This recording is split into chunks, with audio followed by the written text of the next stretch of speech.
Thank you for joining us. Today's guest is Claudia Ross. She's the owner of Ross Ranch Winery. Claudia, welcome. Thank you for Hi, being how here. are you? Thanks, Mel, for having me. Great. So I'd like to start from the very beginning. What Sure. was the dream of a 5-year-old Claudia? Oh my goodness. To remember that long ago. You know what? I always loved being with people. I was always very social. My dad was an architect, and I always thought I'd follow in his footsteps. So, I loved Really? building things. Yeah. So I thought I was going to be an architect, a designer of some sort. But fortunately, I went in my own direction, and I'm happy about it. Who or what made Claudia the woman she's today?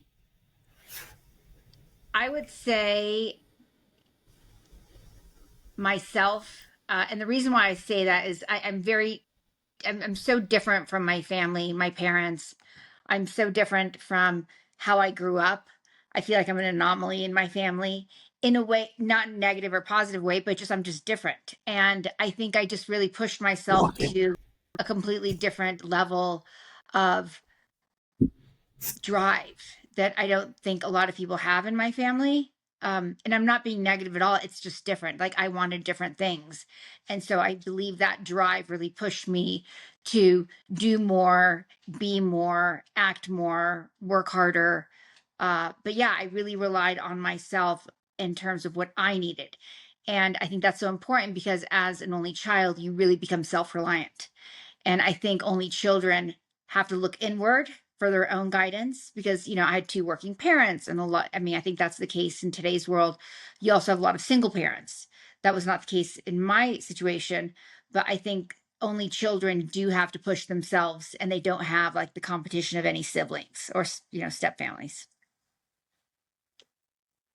That's great. Did you go to the world of architecture or you started in fashion industries? I Um, remember you. I actually started more in fashion advertising. It's sort of like you get the world of fashion, but it's also a business side. So advertising and fashion kind of go hand in hand. And that's really how I got started.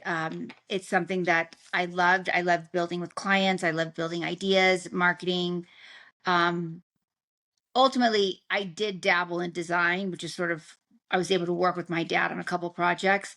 But for the most part, my initial foray into the workplace was more business and fashion. And, obviously, advertising in the fashion magazine goes hand in hand.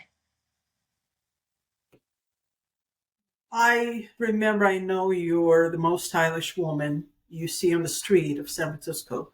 Oh, thank you. Do you think the style is an innate ability or is it teachable? I will say that at a very, very young age, I knew how to dress. I would tell my mom what to wear. I would tell a lot of people what to wear, how to dress at a very, very young age, without any kind of education or influence, where it be magazines or TV. But I think style is something that's innately your own and it's very, very personal. I think you can learn style, but you have to want to learn it. And I think style is so unique to each person's, like a thumbprint. But I think and I believe that when it comes to style and styling yourself, if you are comfortable in your skin and what you're wearing, it makes your outward projection so much more confident. And I'll never forget, I was working with Glenda Bailey, who was the editor in chief of, at the time, Harper's Bazaar. She was the editor in chief of Marie Claire before, and she asked me what I was wearing, and I told her I was wearing a Target skirt and a Chanel jacket and a Gap t-shirt. And I believe I was wearing Manolos.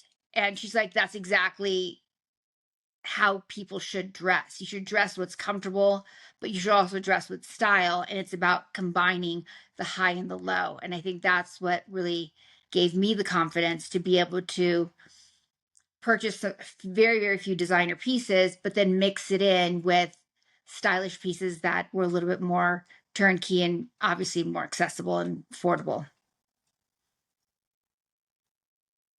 Do you buy the fashion style, the latest pieces, or you'd rather invest in more stylish, maybe vintage, the same Chanel or Prada or something like that, Mhm. or it's combination for you? I think it's definitely a combination. When I was starting in the business in 95, my God, that's really dating me. Um, things were not as expensive as they are. A Birkin was, I believe, $3,000, $4,000, which don't get me wrong, that was a lot of money back then. But a Chanel handbag, I think, was $1,500. A Chanel jacket was probably 1,200. Things were not as incredibly expensive as they are right now. My first pair of Manolo Blahniks, which of course I remember, I bought them for $119 at Neiman Marcus on sale. And to me, $119 at the time was a lot of money, but it was an investment shoe, and it really gave me the confidence because I knew I was wearing quality. I knew I was wearing a designer that everyone at the time was wearing. That was when Sex and the City was coming out. Everyone knew what Manolos were, and it was kind of like a status symbol. And I remember when I was interviewing for my job at Harper's Bazaar and Marie Claire, and it was interesting. I was one of the only people to actually hold that title that I actually ran two different magazines on the West Coast. And I remember going and buying this Prada handbag because what it did was it gave me armor. And I'll talk a little bit about that in a second. But I thought to myself, if I don't get this job, I'm going to have to return this bag. But I showed up to my meetings. I showed up to the interviews. I believe I interviewed with 7 people, some of the most Oh, influential and powerful women in publishing and fashion in New York. And I had this bag with me, this Prada bag. And it was one of the latest bags. Every single person commented on my bag saying nice bag. And what that did was that gave me the confidence to really know I belonged there. And if you know you belong there, it makes the interview process so much easier. And having worked with probably some of the most stylish women in the world, because they really did run fashion, luxury branding for all the global fashion brands, you learn to emulate their style and their level of confidence. And how does that confidence come about? And it really does become wearing a piece of armor. And just like in the Middle Ages, to wars being fought, leaders carried armor. It's why generals wear these military suits with all these emblemisms. It's not that, they're going to fight these battles wearing these very ornate uniforms, but they are fighting the battles when they're leading. And it gives them a position of power and authority. And that's what armor does. When I say armor, I'm talking about fashion armor. So your fashion armor makes you feel that much more confident. I had a friend of mine who recently had to be in New York for a meeting. She was in technology, and she was really worried that she wasn't going to look the part. And she's like a tech nerd, and she's like, look, I work from home. I don't wear fashion clothes, and I'm going to New York with all these people who are incredibly stylish. So don't worry about it. I gotcha. And we went into my closet and we pulled some really, really great pieces. Some of them more important than others, great handbags. And what that did was that gave her the armor to feel confident when she walked into the room. And it didn't negate how intelligent she was, but it gave her just that level up to walk in with confidence. And anyone will tell you that when you walk into a room, it makes an impression. It's how you walk in. People will judge you on how you look. You want to say that you want people to judge you on your intelligence, but unfortunately, people will judge by the first thing that they see, and that is your appearance. I had a boss once, actually, one of those women that I interviewed that said she liked my bag. We were traveling to visit Nike, and we were heading up to Oregon. And one of my counterparts, we all ended up meeting in LA to take this flight up to Oregon to Beaverton to meet with the Nike executives. And my counterpart, we'd been traveling from New York. We'd all been traveling from different places. It was a big day of travel. And I showed up in what I call my travel uniform, which is now, it's my travel uniform. But my counterpart showed up in overalls and sneakers and a t-shirt and her bag. And I remember I was wearing jeans and a collared shirt and a blazer just because I really didn't know what to wear and I didn't know what to pack. And I knew the blazer I could wear with this other pantsuit. And I remember my boss telling this other woman, "You now represent this magazine. You represent one of the most iconic and fashionable magazines in the world. You need to dress the part. You now represent a brand." And she was right. She was absolutely right. Like, you don't know who you're going to talk to or run into or meet or whatever. You don't know if your luggage is going to get lost and you have to go straight to the meeting. Like, I always feel like when you walk out that door, you represent the brand that you want represented. So, cut to about 6 years ago. No, not even six, like 3 years ago, my son comes home from college. And, we now own a wine brand. And he comes home and he's wearing this t-shirt that I mean, I didn't even think it was appropriate for the gym, but it had like, the sleeves were cut off. There was huge, he was wearing these like gym shorts, like he had like slip on like Vans. I mean, he just looked like not even a college kid, but kind of like a gym rat. And I'm like, whoa, whoa, whoa. He goes, "Yeah, I just got home." I'm like, "Oh, did you go to the gym?" He goes, "No, I just got home from the airport." I go, "You dressed like that?" He said, "Yes." I go, "Absolutely not." I go, "You now represent this family." Because if someone says, "Where are you going?" "I'm going up to Napa." "Oh, is your family in the wine business?" "Yes." "What's your winery brand?" Because that will always happen. The minute you say you're in the wine business or you live in Napa or Sonoma County or Knights Valley or Calistoga, they will say, "What's your winery name?" It's a very And small world. so, now my children represent our wine brand. So they now, when they travel, have to have a travel uniform. And I don't care what it is. It can be, jeans and t-shirt, but it has to be a nice t-shirt.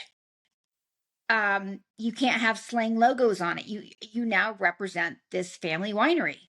So again, going back to armor, um, it's something that you remembered of me, of meeting me. You remembered what I was wearing. And that was quite a long time ago. It was actually 2000, that was 21 years ago. 20, no, excuse me, 23 years ago. So when you say armor, and what you wear, it's all very cohesive and tied to your success, in my opinion. So, I mean, that's what I feel about armor. When you see people on the street, or you take maybe public transportation, or drive your car to work, Hmm. to the garage, did you ever look like, oh, I would not wear the skirt. I will put different heels on. I would not wear sneakers with this dress suit in down, for example, downtown San Francisco or anywhere you would be You work mean or you mean judging someone else or myself? not judging, but just what you thinking in your mind, like, okay, I would put this woman is wearing it all wrong. I will put a pantsuit on, not this dress, or Mhm. something like that. Just in your mind, not judging, but just Um, improving people what you see on the street. That yeah, no, I for know. sure. I heard that one of the fashion editors, former country, she said she was taking when she was a student, she was taking public transportation to work or college, and she was looking at these passengers in the train, and she was changing this. She was dyeing their hair. She was adding on blazer or so, her Mhm. mind. Mhm. Um, you know, we as women are very lucky because you can fix things very easily. And it's still very accepted. So, it's accepted to color your hair, it's accepted to wear makeup, it's accepted to have certain things of plastic surgery. Again, to each his own, to everyone, I also think that women's clothes you can buy clothing at a variety of price points and make them look good, make them look expensive. Um, I think men have a harder challenge because I think, first of all, men don't have a lot of options in clothing, but I can tell a cheap suit a mile away, and I can definitely tell cheap shoes. Um, and now with the whole sneakers and jeans and hoodies and that whole like craze that everyone's like working from home and dressing so much more casually, there's now a level of sneakers. There's now a level of hoodies. There's now a level of jeans for the men's side. When it comes to women, and I see people, could they dress differently? Could they look better? Could they wear something different? I try not to judge. And the reason why is like, even in my mind, I really don't judge because I don't know what that person's going through. I don't know what their financial or economic standing is. I don't know if, they make a very, very small wage and they're giving every single penny and they're sending it back to their native land, or they're supporting a family or someone older. Like, dressing nice is expensive. And dressing well on a budget takes a skill. I mean, it takes a real skill. Um, so I really, that's not me necessarily. But do I think people could, like, do I look at it? I mean, I can see beautiful cheekbones a mile away, and I can see, and I used to hire models all the time for different projects. So I can see beauty within everyone. Um, it just takes a little tweaking, but a lot of people aren't interested in that. A lot of people aren't, I mean, maybe they are, but look, if someone asks for my help, I am more than happy to tell them what they should and should not do, or give advice. But I learned my lesson early on. I was friends with a very small group of women, um, and I don't think they were very sophisticated. But they asked me, do I look good in this or do I look good in that? And I'd give the truth. I'd give honest answers. I'm like, I don't think so. I think you should try this. And later, they started saying that I was just not a kind or nice person. And I didn't understand why, because I always felt like I was so giving. And it came out that I was too judgmental. And it was because they were asking me and they didn't want to hear my answer. They didn't want to hear my opinion. They just wanted me to speak. Of course, you're beautiful. You're stunning. You're perfect. This is great. This is perfect. But I'm just like, if you're going to ask me the question and this has been my business, then be prepared for the answer. So a And lot of true people, friends, yeah, but you a should lot of expect people, yeah, complete people don't truth want from to, their true friends. people don't want the truth when they ask for fashion advice. They really don't. Um, because I think people who really want to learn will emulate people. And that's really the best way, I think, when it comes to fashion, um, and branding. And again, building that armor for yourself. I think when you start looking and emulating people that you admire, then you start picking up trends that they do. Because I think, the higher you go up, the more help and support you have. So I think if you're starting out or you're not confident in your own armor and your own appearance, I think you start looking at people and how they're doing it.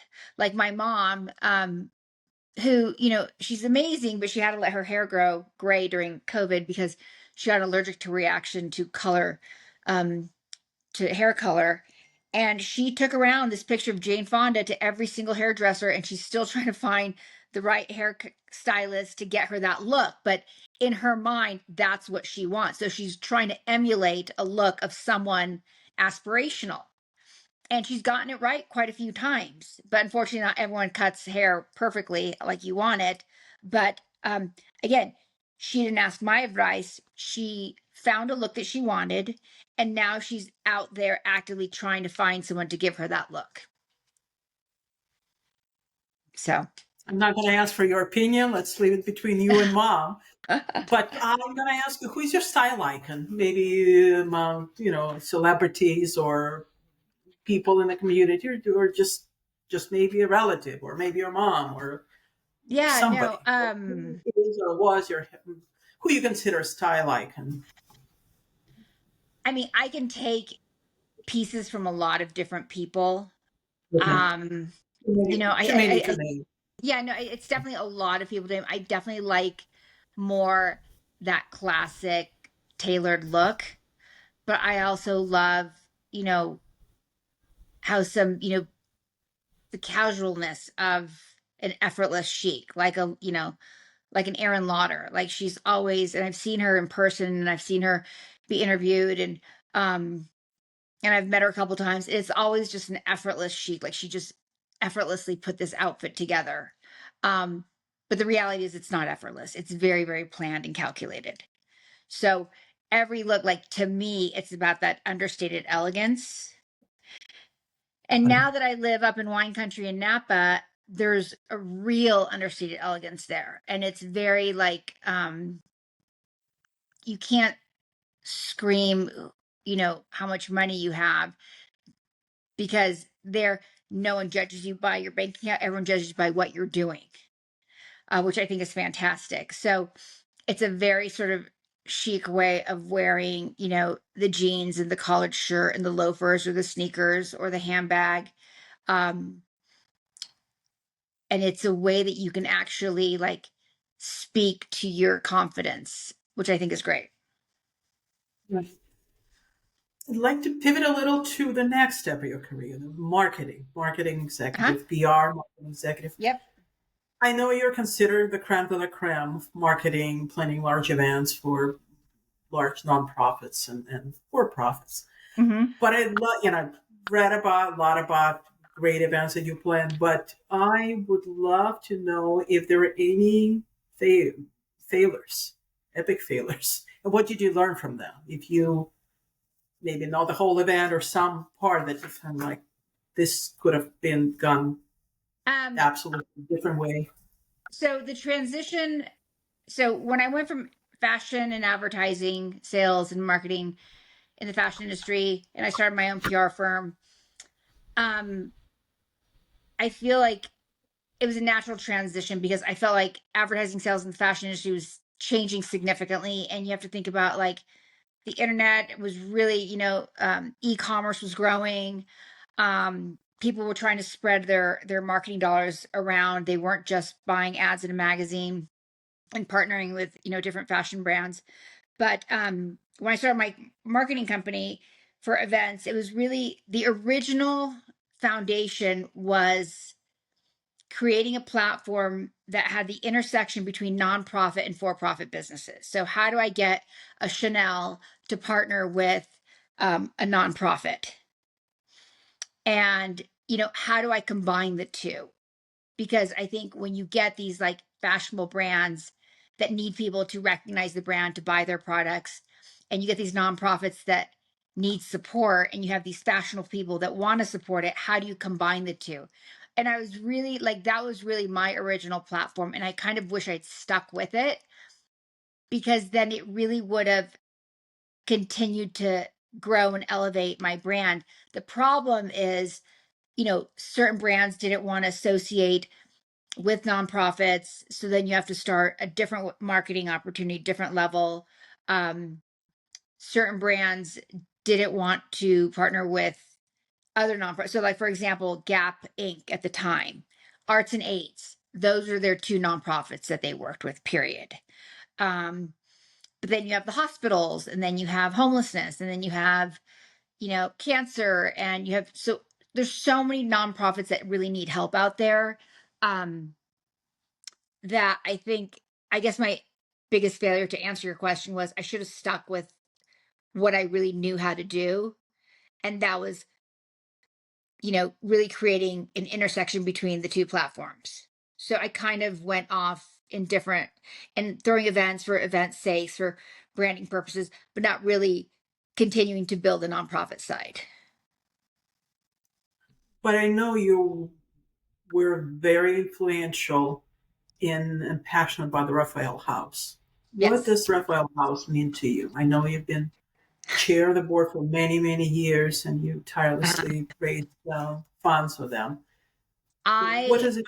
What does the charity, that organization, mean to you? so what it means to me today is I feel good that I feel like I've left a mark on that organization. I've left a legacy. So it was my idea to create these like chef events that ended up becoming these much larger scale um fundraising events for Rafael House. It was my idea to bring uh fashion shows to the organization. It was I did a lot for the organization for Raphael's through my business, through my contacts. Um, so this was before you had the Oscar de la Renta Save the Lake show in Tahoe. This is before you had the opera doing all these like fashion. So really for me, tying in fashion and the events with Raphael's was really how I think got that organization on the map. And now you do have a lot of like local celebrities who support that organization.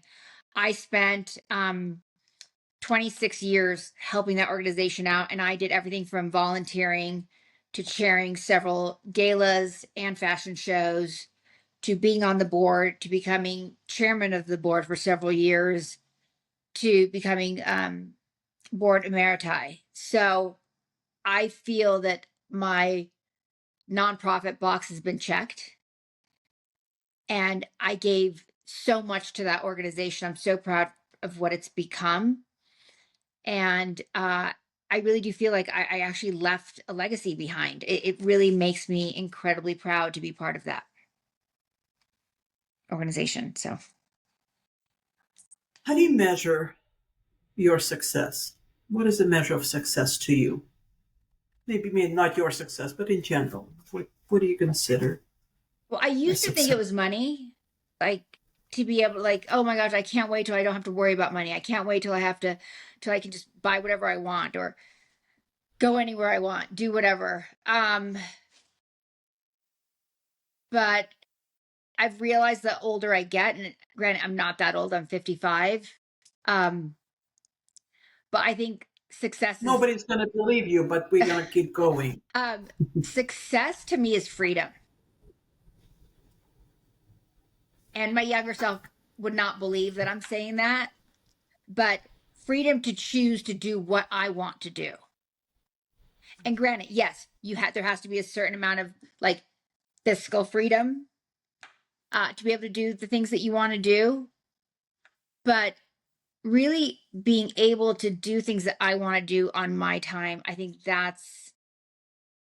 success is freedom because there's no other way of doing things. I mean, you can have all this money, but if you don't have the freedom of time to go enjoy that money, then I don't find that a success. I think you end up becoming very um, caged in what you're doing at that time. So, success to me is freedom to be able to choose to do what I want to do when I want to do it.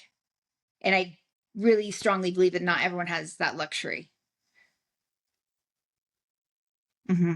You mentioned you wish when you were younger that you're not going to worry about money. Was money, everybody would meet you said, the most successful uh, woman in all regards, mom, entrepreneur, Mm-hmm. philanthropist. Was money worry at some point in time when you were younger, maybe when you were starting your career?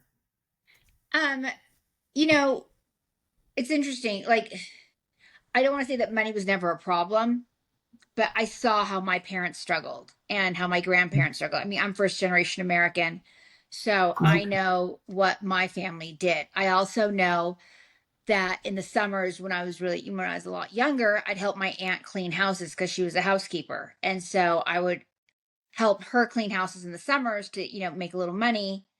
But I remember thinking, I never want, this isn't my path. I knew I was going to do more.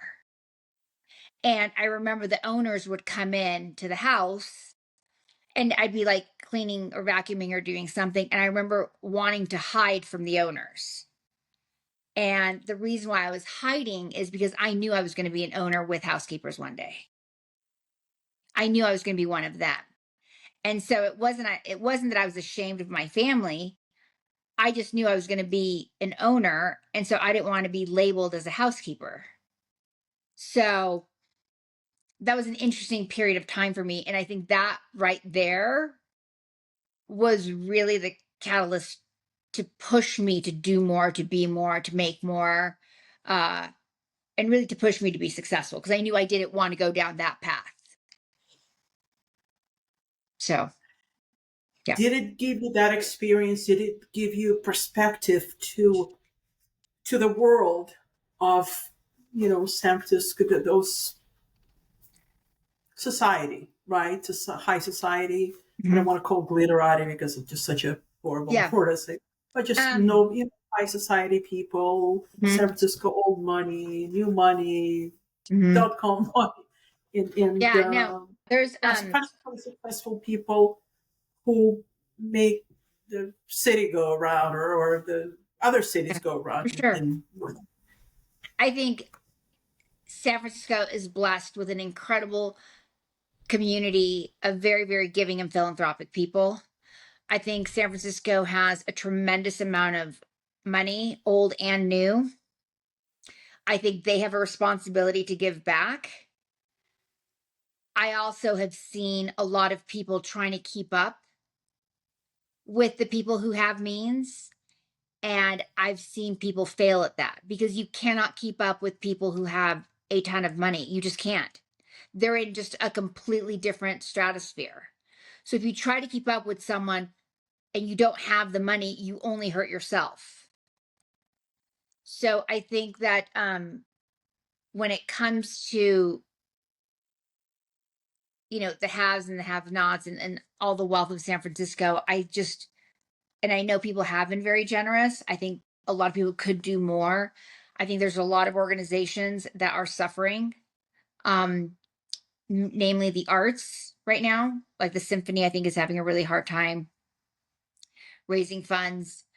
I just read that the Mexican Museum can't raise funds, so I think they're going to close because I believe they were supposed to open at some point. And I think with a lot of failed businesses, unfortunately, philanthropic businesses tend to get hit first because you really, like, most larger corporations will pull their philanthropic, you know, donations if the company is in turmoil. So I feel that, the people who have really do have a big responsibility of giving back. And I feel the people who don't have as much should learn to be more confident in what they have and kind of sort of give only what they can. And it could also just be time. It doesn't always have to be financial. I mean, there was a time where I couldn't give money, but I gave time, and I gave a lot of time. So I think that's really, really important when it comes to, like, sort of like the financial landscape of where I've worked and the people I've worked with. I'm curious to see the new money, so to speak, the money we're made in high tech industry, Silicon Mhm, Valley, mhm. and those people who became, so to speak, instantly rich. Do you see the same passion for philanthropy, or different approach, No, or no. It's interesting that you asked that because I have friends who are younger who do have a significant amount of money. I see a little bit of both. I think what I see is I see the people who are new money, who are like tech money. They don't want to be, they don't want to live the glamorous socialite life. They just don't. I have some friends who are in a really, really high category of wealth beyond anything you could really imagine. And they're very, very private, but they buy tables at every charity event, they write checks, but they don't want their name out there. They don't want to be photographed. They're very under the radar. And I think that's the new status symbol, really. okay. But mentality of philanthropy, of giving back, still I exists in the new generation, right? it does. It does. But I also think that it's not, um, it has to be taught. It's not innate. Um, Oh, so I do feel that these new up and coming wealthy individuals need to be taught how to give because I don't think it doesn't come natural. do And they I want think, to be? Do they want to be taught? I'm thinking, if I yeah, I get mean, 1.9, I know exactly what I'll do. But something, if you get sold your app for 1.9, WhatsApp, like, do you right. know what you want to do with that? Do you have a clue? I mean, I there's think, no way you can spend all this money in your right. lifetime on No, grandkids. you can't. I think, again, it has to be taught. So you have to hope that your friend group and your community is kind enough and giving enough that, you know, they can Pull lead you their in. friends by example. So, I have a couple friends who actually do that. And so another good friend, one of my really closest friend, he's done very, very well for himself, and he gives back, but more to his like kids' school. So like at that level, but he's not into the arts. He's not into um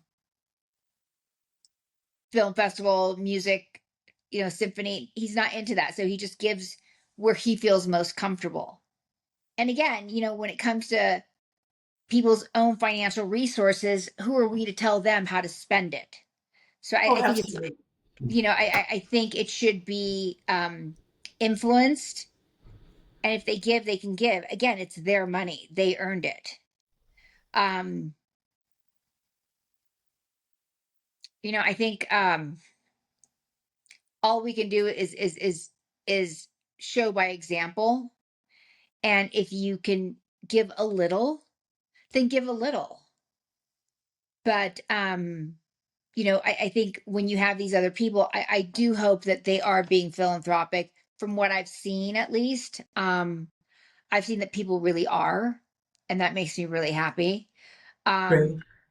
So because I think in today's political landscape, a lot of things are getting cut, and I think people are getting really nervous. And it's a very tumultuous time in the market. So people are kind of hoarding and holding on to their extra funds that would normally be earmarked for philanthropy. Mm-hmm.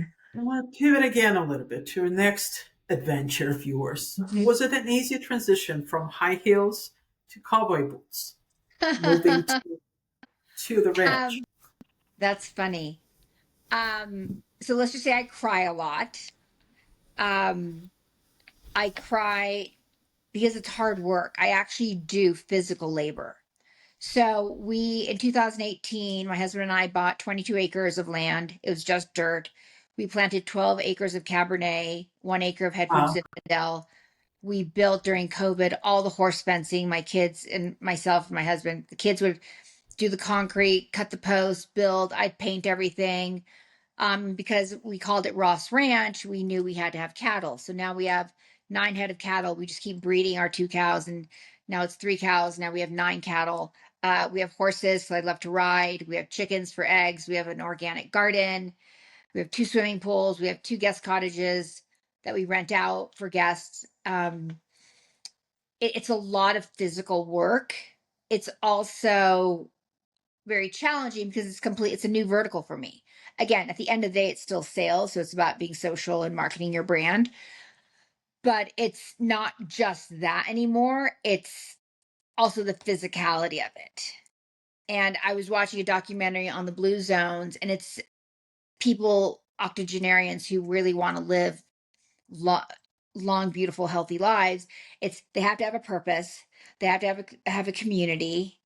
They have to eat well. And I feel like I'm touching on all those points by living on this ranch. I don't think that I could have sustained what I was doing because my clients needed so much of me, and going to the city like twice a day sometimes. I mean, I always come home and have dinner with my kids. And even when they left for college, that's when we bought the ranch and things started shifting. But I think going from marketing to it's basically owning a brand. So I went from marketing and branding other wineries and other luxury brands to owning my own brand, which is Ross Ranch, and building the wine brand and the wine sales. So it's really, I think, just a natural progression. So I went from like fashion marketing, and then taking fashion marketing, then taking, fashion and philanthropy and marketing, and then now, all these different brands, and now focusing on just one brand, which is my own, and making that a successful brand. And I'm treating it like any widget, any brand that I've worked on, which is by nurturing it and creating a really solid following, creating a unique point of view. I just don't have the time in the day to do everything that I want to do. So What were that's the my name of own. the first two cows? Remind me. Pardon me? What were the names of the first two cows that Oh, you my got? first 2 cows were Elizabeth and Taylor. Two. So Elizabeth and Taylor, and then we have 3 peacocks. Everyone has a job on the ranch. So My three peacocks are Fleetwood and Mac. Um, they take care of the rattlesnake population because there is a big rattlesnake population on the ranch. We have three outdoor cats that are Olive, Martini, and Stoli, for Stolichnaya vodka. Yeah, so My everyone favorite. has a kind of we have Salty and Pepper. Oh, Yeah, that's a steer and a cow. cute. Yeah, so we've just had a lot of, I have fun naming them.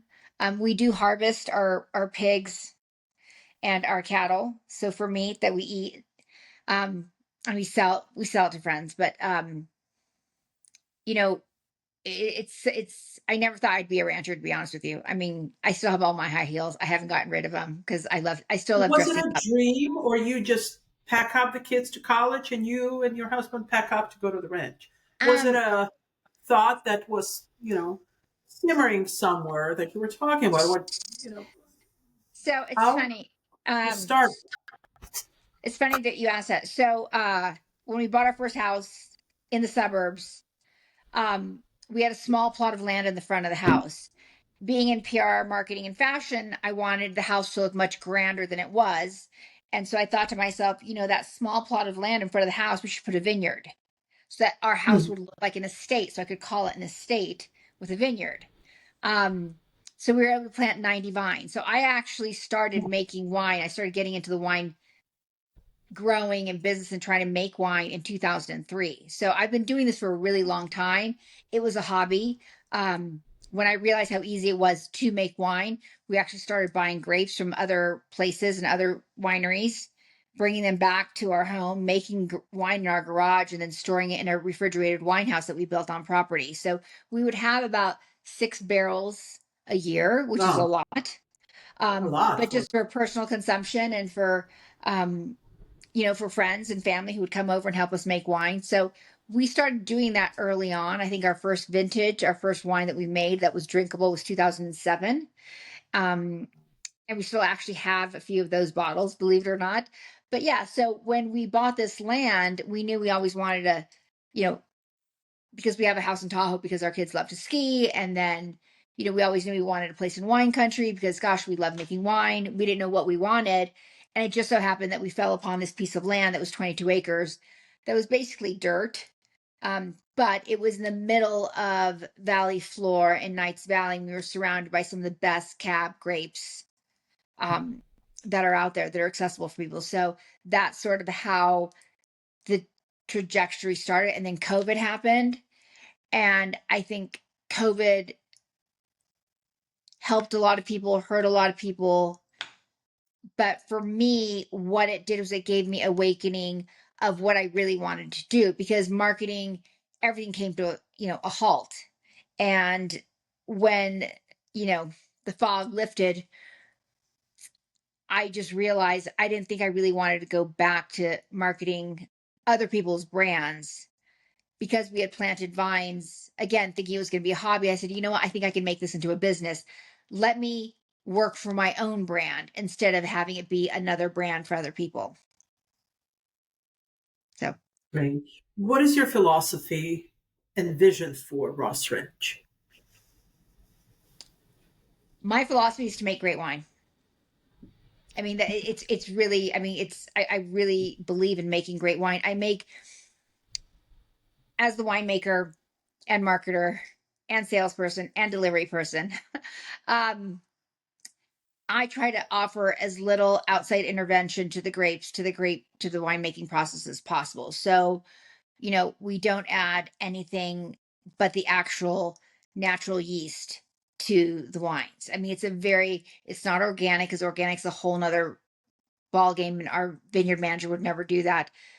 But because there's just too many loopholes. But it's a very, very naturally created wine. It's something that we're very proud of. It tastes great. There's no I mean, we don't add sugar, we don't add different profiles to create a different flavor every year. But for us, Ross Ranch, we just really want to make great wine. And the nice thing is we've had some really great sales and partnerships with some of the best restaurants We're at, Enclos, which is a 2 Michelin star restaurant in Sonoma County. We're at the French Laundry. We're at the Four Seasons. We're at Auberge. We're at Montage. So we're really, Just small name places. Quote. yeah, no, I know. And again, I think it That's also comes from incredible. That's comes from my incredible. mark. And you just Yeah. in So 2017. yeah, no, Wow. and we just started our first vintage was just Sauvignon Blanc. That was in 2021. And then we just started selling our cabs and our reds last year because the first vintage that we could sell was 2021 cab, and that wasn't ready until 2024. So now we're selling in 2025, we're selling our 22s. But again, like in wine, everything has to get stacked. So you know, it's still going to be a couple more years before we have an entire full portfolio of probably about like 9, 10 different SKUs. So right now we have three. We're about to launch a fourth. We're also creating a sort of higher tiered line. So we have Ross Ranch, and then we'll have Vintner's Cut by Ross Ranch, which is basically the same wines, but we'll age them in oak, like our Sauvignon Blanc. Instead of aging it in stainless steel, we're going to age it in a neutral oak barrel, which makes the wine same grape, picked the same day, completely different. I mean, it's just a beautiful, more rounded taste. Um, our Cab and our Ranch Red, our Zinfandel, they're all going to be aged longer. So again, what that means is that you have to stack the wine longer. So yes, I can't even start selling or tasting my 22s for like another 2 more years. So it's about stacking them and making sure that the timing is right. But again, it's something that I'm very passionate about. I love it. And I love that I'm actually doing all aspects of this wine brand. Did you know a lot about winemaking before, buying and before planting the Yeah, I mean, vines in your estate? for sure. Like we planted our vines The in technology 2003. part. Yeah, so we knew how to, you know, harvest our grapes. We knew how to push them through a crusher destemmer. We knew how they would go into macro bins, and we knew how they would ferment. We knew how to punch them down. We knew how to press. We knew how to put them into barrel. We knew how to age them. We knew how to bottle. We knew how to put foil caps on it, with corks, the foil caps, how to label. So we really had every single aspect was a touch point for us from the learning curve of how to make wine. So when we bought the ranch, it wasn't like we were just these accidental winemakers. We were winemakers. I mean, it's something that I'd been doing for a really long time on a hobby level. It now became a profession. So it wasn't like I bought, a pop-up winery that like, oh my God, it's instant winery. Here are the wines, here are the bottles. It was something that I had learned how to do.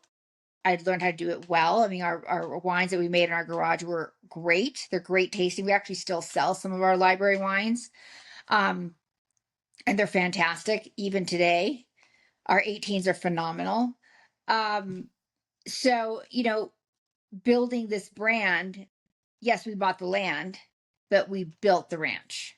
So I think Ross Ranch and Vineyards um, will become a legacy project for my kids. I think only one child will probably get into it. I think the other one will follow his own path. But I think that it's been really a great adventure. It's been a great journey, and I've been able to apply everything that I've learned in my previous careers, um, to this wine brand completely. Describe the feeling when you get the first bottle, your very first harvest. You get a bottle with a label. You hold it in your hands, or you put it on the So it ca- table, so or maybe you it's just interesting. drink it without a label. What does it Mhm. feel like? You're usually really tired by that point.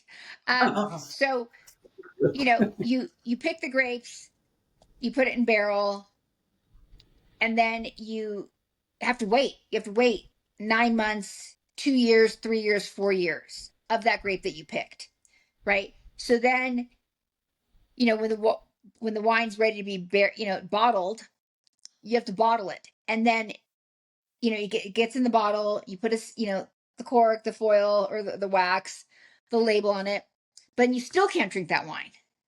because then it has to sit for another 9 months, even a year or two. So then by the time you open it, you've gone really almost 4 years from the first day that you picked that grape. So it's not that it's anticlimactic or anything like that, but you're like, oh God, finally I get to taste this wine. You're like, oh God, it's gonna be, it's gonna be great, because we've been tasting it all along. So we taste it, couple weeks, couple months, couple years after it's been harvested. So we are growing with that wine. We are tasting it all along the way, and seeing it, how it progresses, because wine's a living organism and it changes and it evolves and it gets more comfortable. So it might be a little anticlimactic to say, like, oh my God, we're opening this wine. How does it taste? What I will tell you is, like, for example, with our Vintner's Cut, we're tasting like, oh my God, this is so good. I can't wait to bring this out to market, because it's like we get so excited about it. But every time, every day that you let the wine sit in a barrel, or every day that you let the wine sit in the bottle, it just gets better and better. So, again, every time we open it, we're like, God, this is gonna be so good. And so, for example, we got 94 points for our cab from Wine Enthusiast recently. Wow. And it said in the description, this wine tastes great, but it's going to be even better in 10 years. So, again, wine is so subjective to everyone's palate. Everyone has a completely different palate, just like a fingerprint. So, you just try, at least my philosophy is just to make a great tasting wine that people will love. And I think and obviously, once you're finished with the vintage, you're done. Like, you can't make more of the 21. You just can't. I can't make more of my 22 cab that's rated 94 points. Like, when those bottles are gone, they are gone. I can't find more. I can't make more. I can't replicate it. Nothing. It's done. So it's a really interesting thing. I can't, like, yeah, you just can't make more of it, period. So it makes it for an interesting business, because you really have to cherish what you've made. You also have to understand that wine will evolve into something else completely. The longer it sits, the better it's going to taste. And, it's a living thing. So that's one of the things that I enjoy, because it's completely different than anything I've ever done before. What do you drink while you wait for your wine to age and perfect? I'm actually drinking my wine right You now. try a So, little, but it's not enough to have. Okay, um, no. But while you wait for yours, do what you wines? just What wines do I drink, or what? yeah? Do you Um, drink somebody else's wine, or you just started? You planted. It takes 4 years yeah. for it to actually Mhm. develop, I and mean, then 9 more months, yeah. like a I baby in I a bottle. really. In the meantime, you want to have pasta dinner with your husband or your Uh, friends. Have a bottle of wine. Do you I get mean, another bottle of wine, or you just pour it from the barrel yeah. unfinished? No, well, that's funny. We have great friends who are in the industry, so we're gifted a lot of wine. We have a lot of different, of our neighbors' Okay. wines, our friends' wines. So we never don't have wine to drink. That's for sure. Okay. If I had to go somewhere and buy a wine, and none of my friends' wines were on the list, 'cause we always love supporting each other. I Okay. usually go for a French Bordeaux varietal or a Sancerre, uh, because I think those really have the best value, Okay. because wines can be very, very expensive. Um, I love drinking my own wine. I know that if I drink my own wine, I know I'm not going to get a headache in the morning, because there's no residual sugar in these. So, Tannins.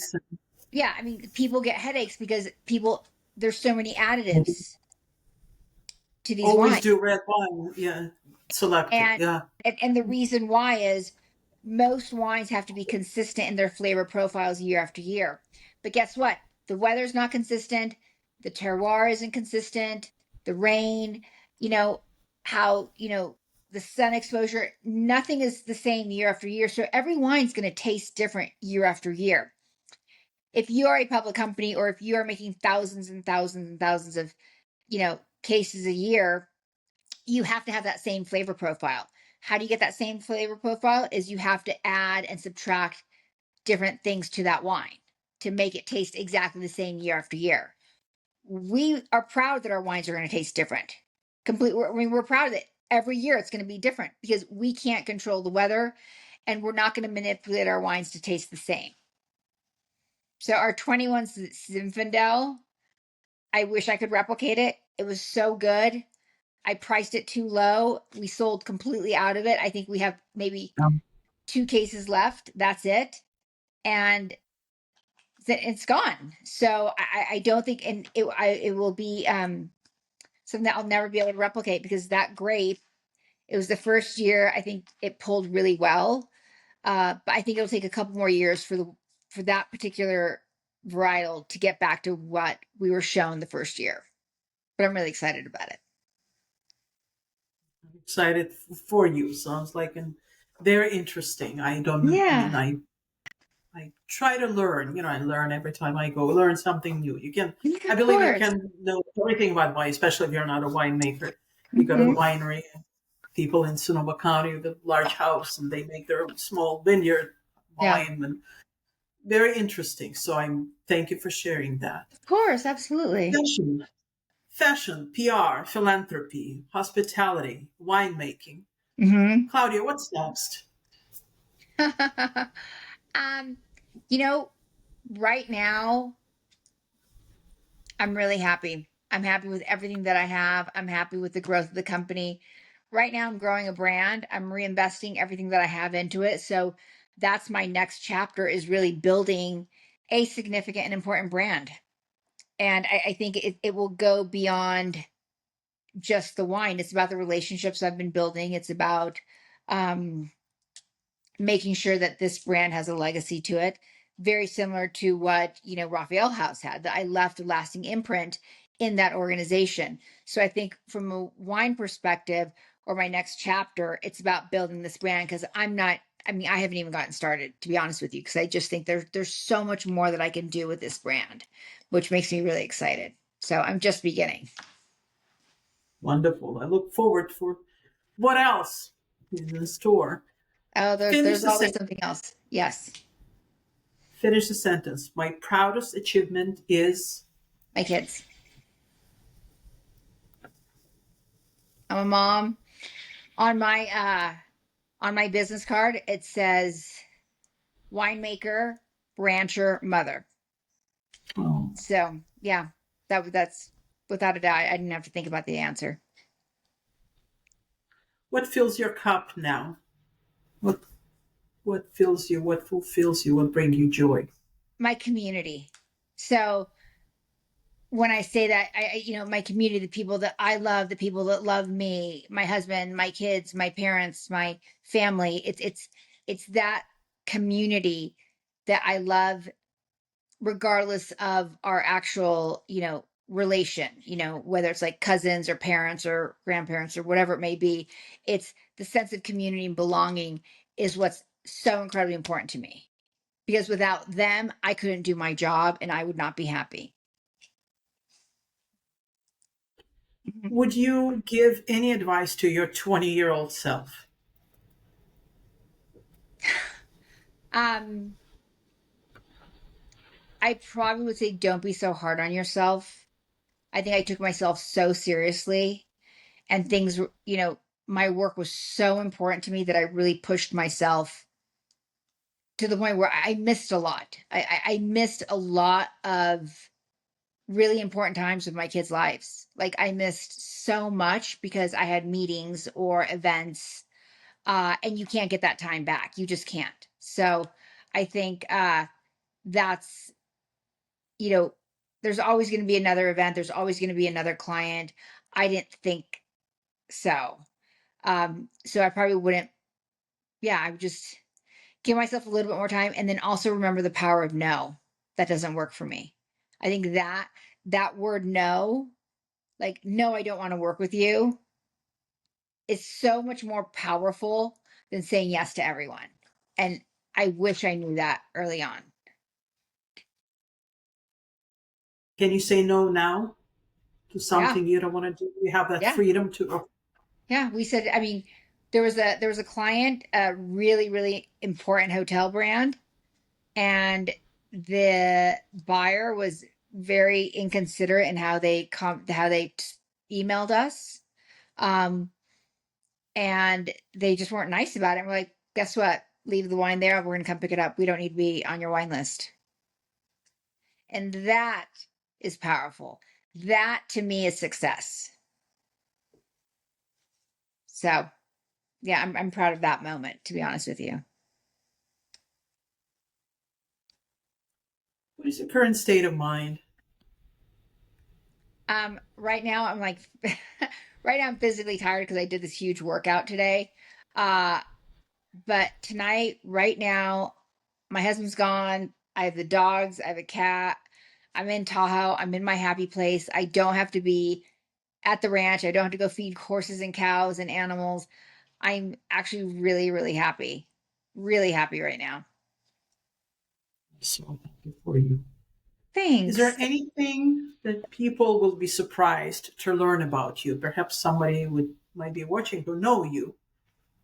Uh, that I cry. I mean, people used to think that I was so hard and cold and not very warm and fuzzy. And I think it's actually the complete opposite.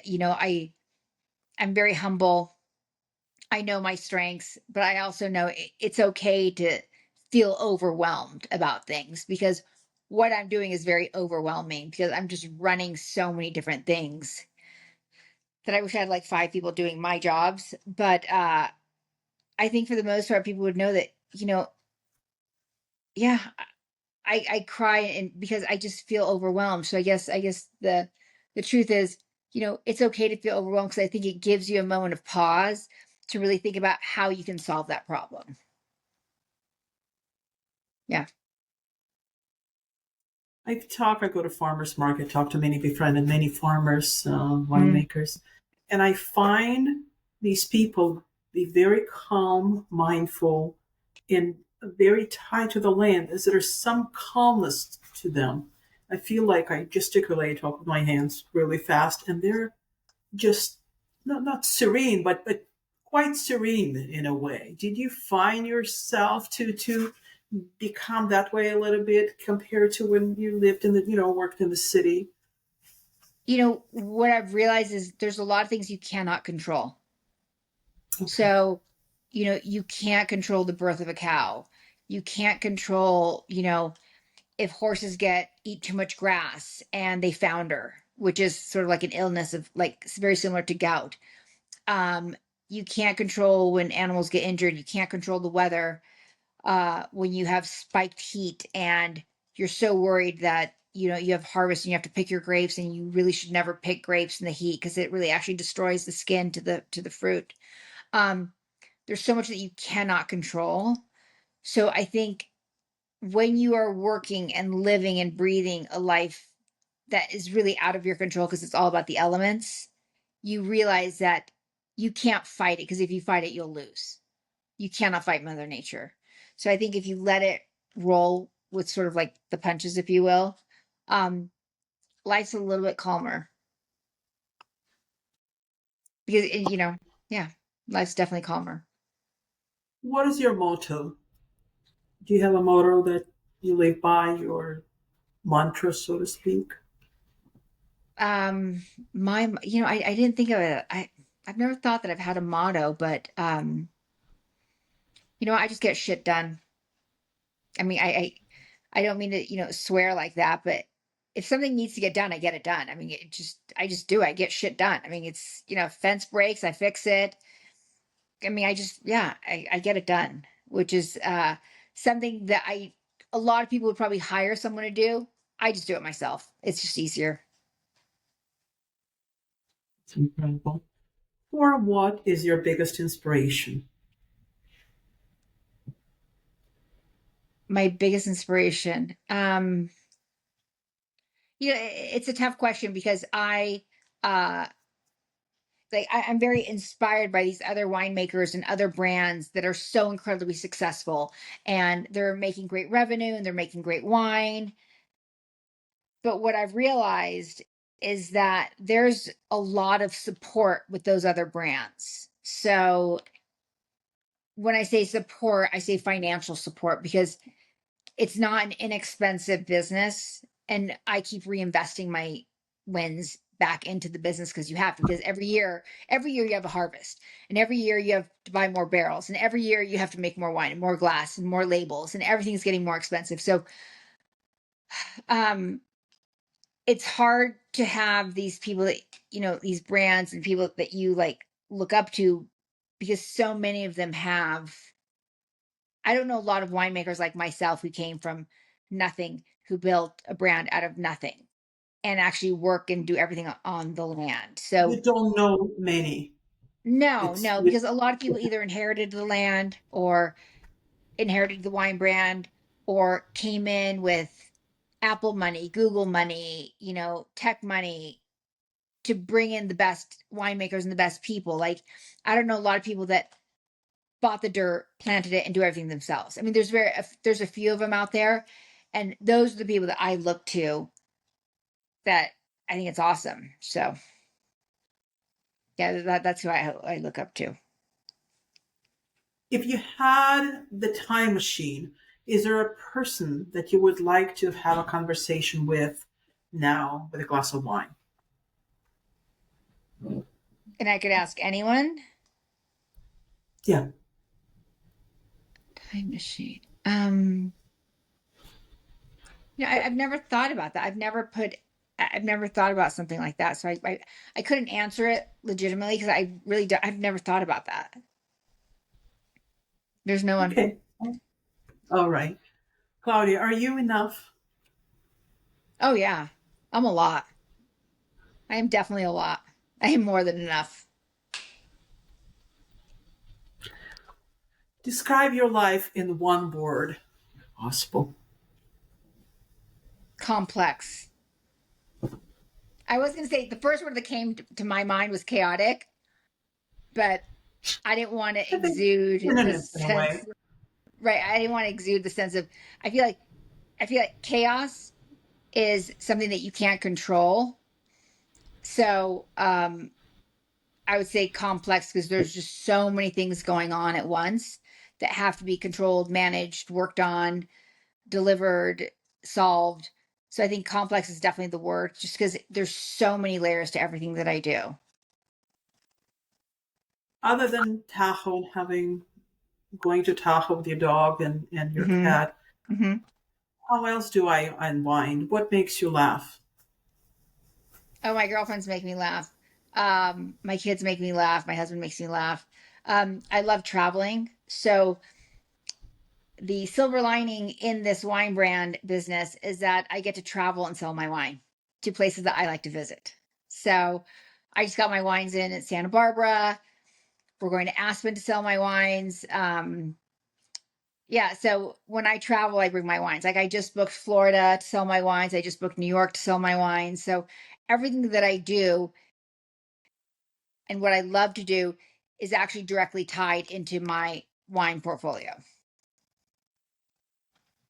And the last question I Yes. have, what do you find extraordinary in every day?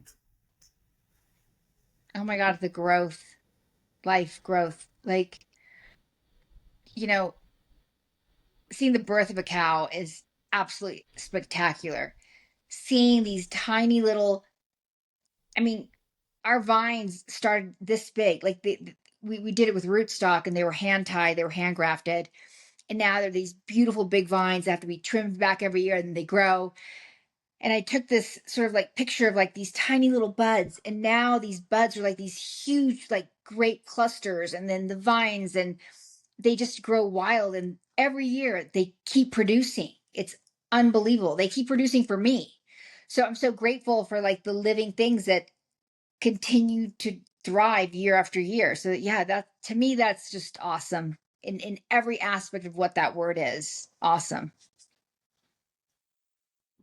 That was Claudia Ross, the owner of Ross Ranch. Thank you so much for having Thank you, me. thank you for being here. Thank you. Really appreciate it.